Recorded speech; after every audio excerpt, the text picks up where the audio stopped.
ሰላም የዩቲዩብ ቤተሰቦቼ እንዴት ከረማችሁ? ዛሬ እንግዲህ በአዲስ ቪዲዮ መጥቻለሁኝ። የዓመት በዓልን ስራ ብለን ጀምረናል። እንግዲህ ሰሞኑን ደግሞ በተከታታይ የዓመት በዓልን ስራዎች ነው ይዤ እቀርባለሁ ብዬ እያሰብኩ ያለሁትና ቪዲዮዬን እንደምትከታተሉት በጣም እርግጠኛ ነኝ። ዛሬ እንግዲህ ሚጥሚጣ ነው የምናዘጋጀው። ቆንጆ የሚጥሚጣ አዘገጃጀት ነው የምንሰራውና እሱን እንግዲህ ተከታተሉኝ። ከዛ በተረፈ እንግዲህ ያው ላይክ እና ሰብስክራይብ ማድረጋችሁንም አትርሱ። አሁን ወደ አሰራራችን እንሄዳለን። ሚጥሚጣ ለማዘጋጀት እንግዲህ በመጀመሪያ ከገበያ ላይ ሚጥሚጣውን እንገዛለን። የምንገዛው ሚጥሚጣ እንግዲህ የሚመቸንን ነው። በጣም የሚፋጅ ሚጥሚጣ አለ፣ መካከለኛ አለ፣ በጣም የማይፋጅ ሚጥሚጣ አለ። ስለዚህ እኛ የሚመቸንን ሚጥሚጣ መግዛት እንችላለን መርጠን። ከገበያ የገዛነውን ሚጥሚጣ እቤት ካመጣነው በኋላ በደንብ አድርገን ለቅመን አጽድተን እንዲደርቅልን ፀሐይ ላይ እናሰጠዋለን። ከዚያ በመቀጠልም ለሚጥሚጣ የሚያስፈልጉንን ቅመማ ቅመሞች እናዘጋጃለን።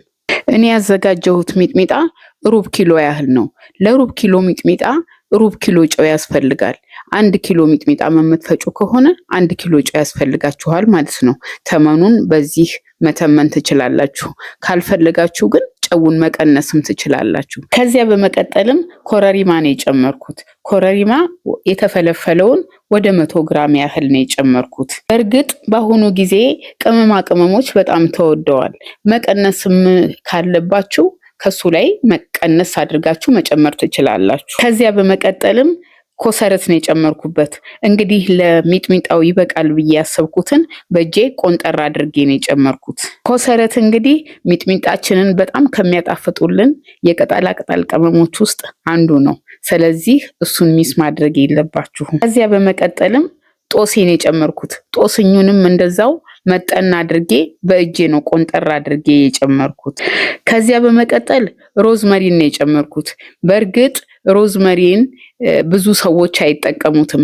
የማይጠቀሙበት ምክንያት ምንድነው? እሱ አንደኛ ነገር ክትፎ አይቤ በሚዘጋጅበት ጊዜ የሱ ቴስት ክትፎ ላይ ሊወጣ ይችላል ብለው ስለሚያስቡ እሱን ያስቀሩታል። ስለዚህ እናንተ ከፈለጋችሁ እንደ ምርጫችሁ ማድረግም ትችላላችሁ። አንዳንድ ሰዎች ደግሞ ከሙንም ይጨምሩበታል። በእርግጥ ከሙን መጥፎ አይደለም፣ ግን ይሄም በክትፎ ላይ በአይብ በሚሰራበት ጊዜ ጣዕሙ አይመችም፣ የክትፎውን ጣዕም ያጠፋብናል ብለው ስለሚያስቡ አይጠቀሙበትም። ከዚያ በመቀጠልም ደግሞ ነጭ አዝሙድ ነው የሚገባው። ነጭ አዝሙድም እንዲሁ ሚጥሚጣ በሚዘጋጅበት ጊዜ በጣም አስፈላጊ ከሆኑ ቅመሞች ውስጥ አንዱ ነውና እሱ መቅረት የለበትም። እንግዲህ እነዚህ የጠቀስኳቸውን የገለጽኩላችሁን ቅመማ ቅመሞች በአንድ ላይ በደንብ አድርጋችሁ አጽድታችሁ ለቅማችሁ ካዘጋጃችሁ በኋላ ተደባልቁትና ታሰጡታላችሁ፣ ታደርቁታላችሁ። ከፈለጋችሁ ከሚጥሚጣውም ጋር አብራችሁ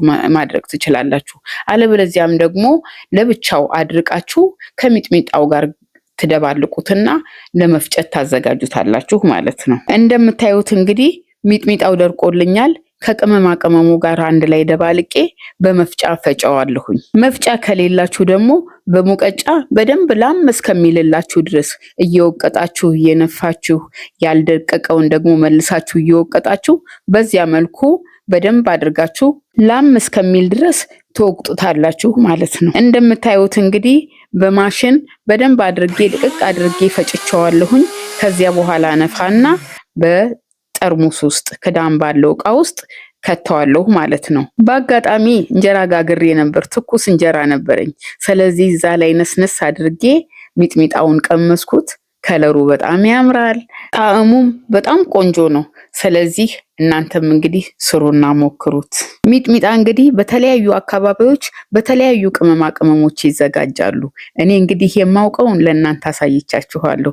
እስቲ እናንተ ደግሞ በእናንተ አካባቢ በምን አይነት መልኩ ምን አይነት ቅመማ ቅመሞች እየጨመራችሁ እንደምታዘጋጁ እስቲ ለኔም ሼር አድርጉኝ። እንግዲህ በሚቀጥለው በሌላ ቪዲዮ መጣለሁኝ። በዚህ አጋጣሚ እንግዲህ ሰብስክራይብ፣ ላይክ፣ ኮሜንት ማድረጋችሁን አትዘንጉ። በጣም አመሰግናለሁ።